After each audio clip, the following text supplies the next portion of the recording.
Isashimwe. Harya ngo ikosa ni satani. Ikosa ni satani. Satani we munyamakosa ni ukora ibintu byose cyangwa abarozi abapfumu.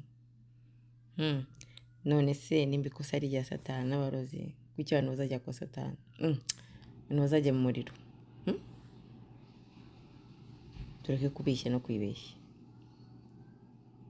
Kugira ngo satani agire icyo akora mu buzima bw'umukristo ni uko umukristo aba yamwemereye. Niyo mpamvu kirya gihe Imana izaca urubanza ku byo twakoze. Ibyo uhisemo ntabwo azabihanira satani, wowe uzabihanirwa kuko satani yamaze gucirwaho urubanza rwiwe. Amen.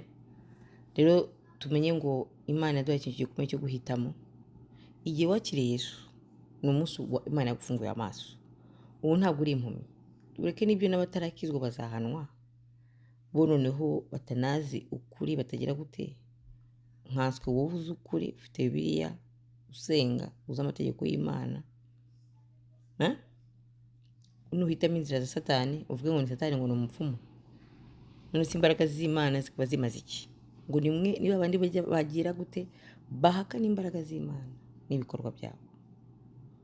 Babandi ngo bakora ibyaha bagasubiza Yesu ku musaraba, ngo they are worse than infidel. Ngo abo niba bikurusha abanyabyaha. Rero tureke kwibeshya. Tuzasoroma ibyo twahinze. Ni imbuto zacu zerekana uwo twizeye. Kandi Imana ngo izaca urubanza rutabera. Rero warakoreye Imana ukayumvira ukayiyubaha, izaguhemba. Nutayikorera ntuzavuga ngo ni satani, uzavuga ngo bangize gutya. Ibyo dukora nitwe bireba, nta wundi. Kandi ntawe tuzabishinja. Umuntu wese Imana amuhaye Bibiliya afite uburenganzira bwo gusubiza no kwemera icyo Imana ivuga cyangwa akanga. Nitumvira Imana dufite aho tuzajya. Utumviye Imana nawe afite aho azajya. Tureke kwibeshya ngo satani, ngo ni satani, ngo n'abadayimoni n'iki. Nibyo ariko wabemereye. Nubangira ngo bazagenda. Resist the devil, he will flee. Ngo mwangire ngo azakuvaho.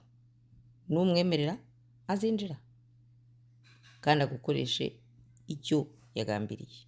Bivuze ngo uba yagize gute? Ubaye umukozi wiwe. Tinya Imana.